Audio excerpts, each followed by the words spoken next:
Leviticus chapter 7. These are the instructions for the guilt offering. It is most holy. The animal sacrificed as a guilt offering must be slaughtered at the place where the burnt offerings are slaughtered, and its blood must be splattered against all sides of the altar. The priest will then offer all its fat on the altar, including the fat of the broad tail, the fat around the internal organs, the 2 kidneys, and the fat around them near the loins, and the long lobe of the liver. These are to be removed with the kidneys, and the priests will burn them on the altar as a special gift presented to the Lord. This is the guilt offering. Any male from a priest's family may eat the meat. It must be eaten in a sacred place, for it is most holy. The same instructions apply to both the guilt offering and the sin offering. Both belong to the priest who uses them to purify someone, making that person right with the Lord. In the case of the burnt offering, the priest may keep the hide of the sacrificed animal. Any grain offering that has been baked in an oven, prepared in a pan, or cooked on a griddle belongs to the priest who presents it. All other grain offerings, whether made of dry flour or flour moistened with olive oil, are to be shared equally among all the priests, the descendants of Aaron. These are the instructions regarding the different kinds of peace offerings that may be presented to the Lord. If you present your peace offering as an expression of thanksgiving, the usual animal sacrifice must be accompanied by various kinds of bread made without yeast, thin cakes mixed with olive oil, wafers spread with oil, and cakes made of choice flour mixed with olive oil.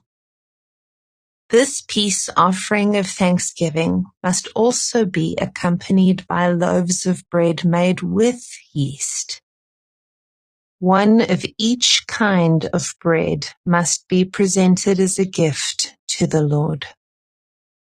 It will then belong to the priest who splatters the blood of the peace offering against the altar. The meat of the peace offering of thanksgiving must be eaten on the same day it is offered. None of it may be saved for the next morning.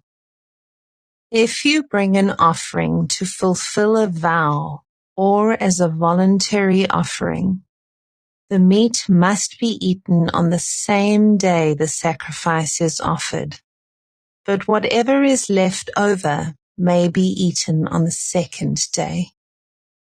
Any meat left over until the 3rd day must be completely burned up. If any of the meat from the peace offering is eaten on the 3rd day, the person who presented it will not be accepted by the Lord. You will receive no credit for offering it. By then, the meat will be contaminated. If you eat it, you will be punished for your sin. Meat that touches anything ceremonially unclean may not be eaten. It must be completely burned up. The rest of the meat may be eaten, but only by people who are ceremonially clean. If you are ceremonially unclean, and you eat meat from a peace offering that was presented to the Lord, you will be cut off from the community. If you touch anything that is unclean, whether it is human defilement or an unclean animal, or any other unclean, detestable thing, and then eat meat from a peace offering presented to the Lord, you will be cut off from the community. Then the Lord said to Moses, "Give the following instructions to the people of Israel. You must never eat fat, whether from cattle, sheep, or goats. The fat of an animal found dead or torn to pieces by wild animals must never be eaten, though it may be used for any other purpose. Anyone who eats fat from an animal presented as a special gift to the Lord will be cut off from the community. No matter where you live, you must never consume the blood of any bird or animal. Anyone who consumes blood will be cut off from the community." Then the Lord said to Moses, "Give the following instructions to the people of Israel. When you present a peace offering to the Lord, bring part of it as a gift to the Lord. Present it to the Lord with your own hands as a special gift to the Lord. Bring the fat of the animal together with the breast and lift up the breast as a special offering to the Lord. Then the priest will burn the fat on the altar, but the breast will belong to Aaron and his descendants. Give the right thigh of your peace offering to the priest as a gift. The right thigh must always be given to the priest who offers the blood and the fat of the peace offering. For I have reserved the breast of the special offering and the right thigh of the sacred offering for the priests. It is the permanent right of Aaron and his descendants to share in the peace offerings brought by the people of Israel. This is their rightful share.